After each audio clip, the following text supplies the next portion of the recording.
Praise the lord. యేసు నామమే జయము. మన రక్షకుడు, మన విమోచకుడైన యేసుక్రీస్తు అతి పరిశుద్ధమైన నామంలో అందరికీ వందనాలు. చిన్న ప్రార్థన ద్వారా రాత్రికాల వాక్య భాగం ధ్యానించుకుందాము.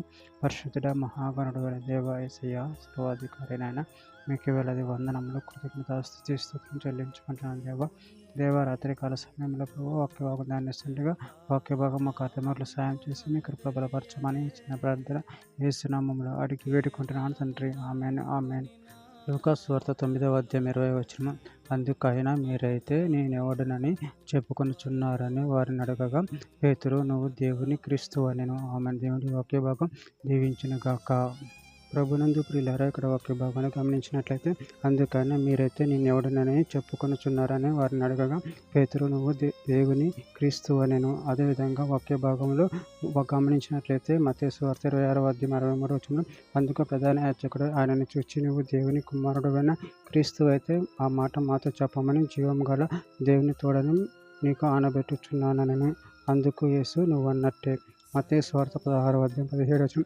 అందుకు యేసు సీయోను బర్ యోనా, నువ్వు ధన్యుడువు, పరలోకమందున్న నా తండ్రి ఈ సంగతి నీకు బయలుపరచనే గాని నరులు నీకు బయలుపరచలేదు. కొరింథీయులకు రాసిన మొదటి పత్రిక 12వ అధ్యాయం 3వ వచనం.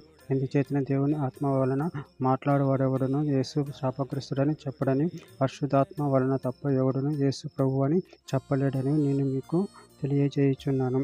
అపొస్తలుల కార్యముల గ్రంథం 10వ అధ్యాయం 38వ వచనం. అదేదనగా దేవుడు నజరేయుడైన యేసును పరిశుద్ధాత్మతోనూ శక్తితోనూ అభిషేకించినదియే. దేవుడు ఆయనకు తోడై ఉండెను గనుక ఆయన మేలు చేయుచు అపవాది చేత పీడింపబడిన వారిని అందరినీ స్వస్థపరచుచు సంచరించుచుండెను. హెబ్రీయులకు రాసిన పత్రిక 1వ అధ్యాయం 9వ వచనం. నువ్వు నీతిని ప్రేమించితే దుర్నీతిని ద్వేషించితివి, అందుచేత దేవుడు నీ తోడి వారి కంటే నిన్ను హెచ్చించినట్లుగా ఆనంద తైలంతో అభిషేకించను.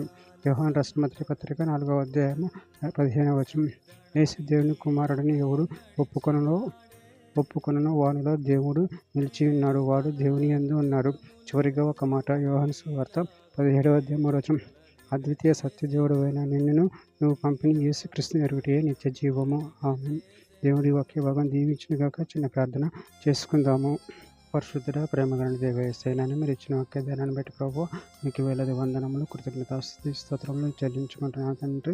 మీరే మాకు సర్వాధికారైన దేవుడే ఉన్నారు తండ్రి. నేను నిన్ను ఒప్పుకొని ప్రభువా, నిన్ను వెంబడించే వరంగా, నీ వైపు తిరిగే వరంగా, నిన్ను ధ్యానించే వరంగా శక్తిని అనుగ్రహించండి. మీ ప్రేమ కృప మమ్మల్ని బలపరచండి, స్థిరపరచండి అని చిన్న ప్రార్థన యేసు నామములో అడిగి వేడుకుంటున్నాను తండ్రి. ఆమేన్, ఆమేన్, ఆమేన్.